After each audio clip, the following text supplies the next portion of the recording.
নমস্কার, শুভ নববর্ষ। আজ পয়লা বৈশাখ এবং আমাদের সমস্ত দর্শকদের জানাই শুভ নববর্ষের অনেক অনেক শুভেচ্ছা এবং ভালোবাসা।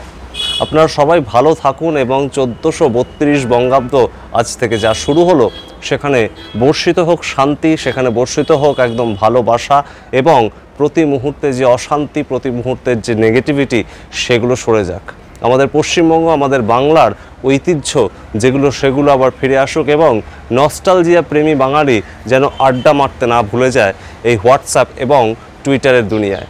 আমরা অবশ্যই সারাক্ষণ ধরেই খবর করি এবং খবরের মধ্যেই থাকি, আপনাদেরকে জানাতে থাকি বিভিন্ন রকমের বাঙালির খবর, পশ্চিমবঙ্গের খবর এবং তাছাড়াও আমাদের পার্শ্ববর্তী দেশ বাংলার দেশ বাংলাদেশের খবর। কিন্তু এই মুহূর্তে যে পরিস্থিতি পশ্চিমবঙ্গে রয়েছে, মুর্শিদাবাদ এবং বিভিন্ন এলাকায় যে অশান্তির খবর, তা যেন আমাদেরকে আর পরবর্তীতে শুনতে না হয় এবং পজিটিভিটি যেন আমাদের খবর থেকে শুরু করে জীবন প্রত্যেকটা জায়গাতেই থাকে, এই শুভেচ্ছা রইল আপনাদের সবার জন্যে। এবং অবশ্যই অনেক অনেক আরও মানুষকে যুক্ত করুন আমাদের এই ছোট্ট ইউটিউব চ্যানেলে এবং অবশ্যই বাঙালির যেটা মূল ইমেজ, বাঙালির যেটা মূল আশা, বাঙালির যেটা মূল ভরসা, সেটা কিন্তু বাঙালির ঐতিহ্য এবং ঐতিহ্যের একটা অন্যতম বিষয় কিন্তু বাঙালির আড্ডা।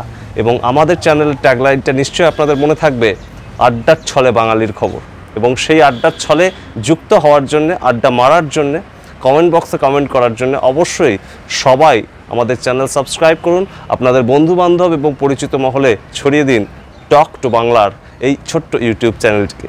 এবং অবশ্যই আরও বহু খবরের সাথে আপনাদের সাথে দেখা হবে এবং অবশ্যই সামনের সমস্ত ভোটের খবর, সামনের সমস্ত পার্বণের খবর এবং সমস্ত বাঙালির লাইভ আপডেট নিয়ে অবশ্যই আমরা উপস্থিত হব আপনাদের সামনে।